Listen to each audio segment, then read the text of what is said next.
प्यारे बच्चों, कैसे हैं आप? बढ़िया। घर पर स्वस्थ, सुरक्षित, ईमानदारी से अपने अध्यापन कार्य को करना है। चलिए आज की हिंदी कक्षा की ओर चलें। अभी हमने आपकी मुख्य पुस्तक जो क्षितिज से हमने गद्य के 2 पाठ और पद्य के 2 पाठों को पढ़ा। अब हम सहायक वाचन की ओर चलते हैं। सहायक वाचन जो पुस्तक आपको लगेगी वह है कृतिका, कक्षा 9 भाग 1 पूरक पाठ्य पुस्तक, जिसे हम सहायक वाचन भी कहेंगे। कृतिका के भाग 1 से पाठ 1 हम लेंगे इस जल प्रलय में। इसके लेखक हैं पणेश्वर नाथ रेणु। यह उन्होंने जो इस जल प्रलय में पटना में आई बाढ़ के विषय में बताया है। आइए हम पाठ की ओर चलें। कृतिका पुस्तक का पाठ 1 इस जल प्रलय में, पणेश्वर नाथ रेणु। लेखक सन 1967 में पटना में आई बाढ़ के भयानक दृश्यों को घटनावार समेटने की कोशिश करते हैं। लेखक के अनुसार उसने अपने गांव में बाढ़ की विभीषिका को देखा और सुना है। लेखक पटना में आई इस बाढ़ को शहर के आदमियों ने किस तरह से भोगा, इसके बारे में वर्णन करते हैं।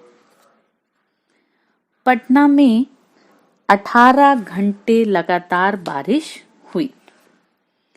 पटना का पश्चिमी इलाका छाती भर पानी में डूब गया।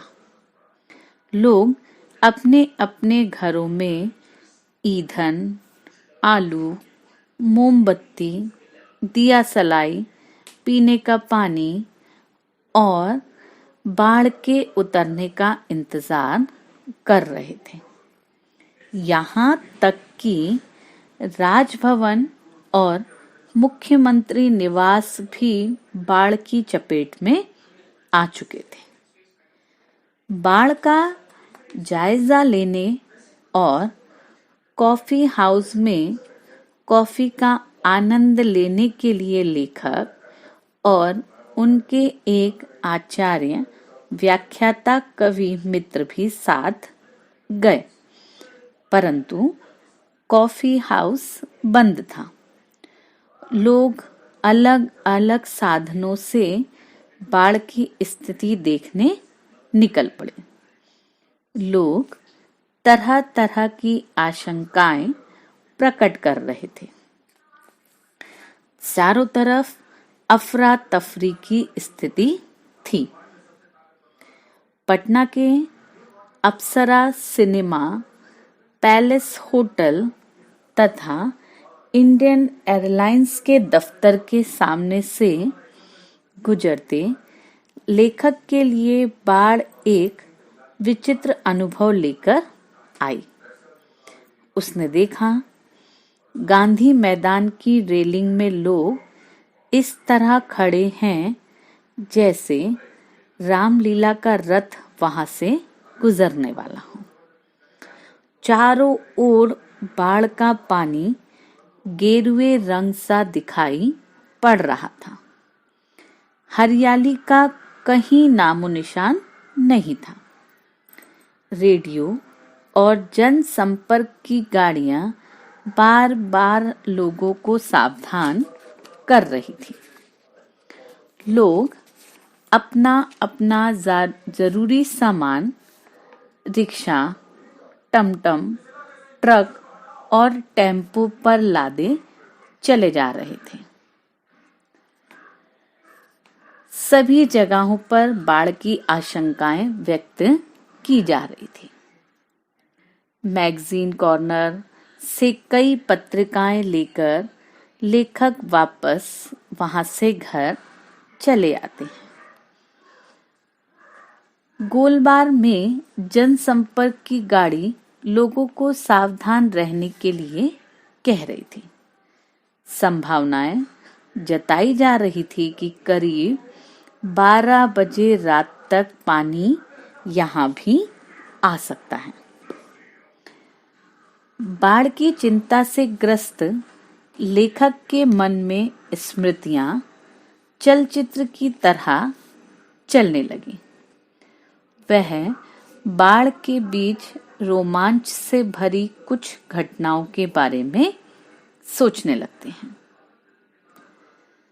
उस समय पर लेखक के मन में क्या-क्या बातें चल रही हैं, वह आगे कहते हैं। रात के 2:30 बज गए, लेकिन अभी तक बाढ़ का पानी नहीं आया। लेखक सोने की कोशिश करता है, लेकिन उसे नींद नहीं आती। वह पुनः स्मृतियों में खोना चाहता है कि ओए नींद के आगोश में सो जा ने उसकी तुंद्रा तोड़ दी, अर्थात उन्हें नींद नहीं आ रही थी। 5:30 बज गए। बाढ़ का पानी आ गया था। चारों ओर शोर उठ रहा था।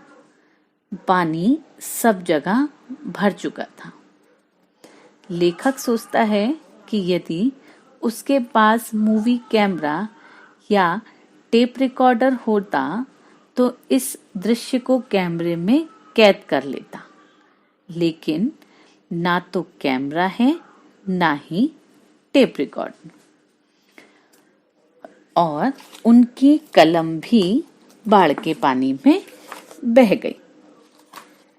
इस तरह लेखक ने पटना में आई बाढ़ का दृश्य इस कहानी के माध्यम से हमारे सामने प्रस्तुत करने का प्रयास किया है कि जब बाढ़ प्रलय मचाती है तो वह सब कुछ अपने साथ लेकर चली जाती है। वह ग्रामीण वर्ग को पूरा अपनी चपेट में लेकर हर तरफ बाढ़ के पानी के कारण कोलाहल मच रहा था। सभी बेचैन थे। सभी इंतजार कर रहे थे कि कब यह पानी उतरे। इसलिए लेखक ने उसे नाम क्या दिया? जल प्रलय। कब? पटना की घटना 1967 की। इस प्रकार उन्होंने इस कहानी में हमें जल किस प्रकार प्रलय मचाता है और लोगों की मनस्थिति क्या होती है उसके विषय में हमें बताया है। आप अपने पाठ को स्वयं की पाठ्य पुस्तक से एक बार स्वयं पढ़ेंगे तो आपको और अच्छे से पाठ समझ में आएगा। दिए जाने वाले प्रश्नोत्तरों को अपनी कॉपी में सुवाच्य सुस्पष्ट लिपि में लिखकर याद भी करेंगे एवं घर पर ईमानदारी से अपने सभी विषयों का अध्ययन करेंगे। अपना ध्यान रखिएगा और पढ़ाई कीजिएगा। धन्यवाद। जय हिंद।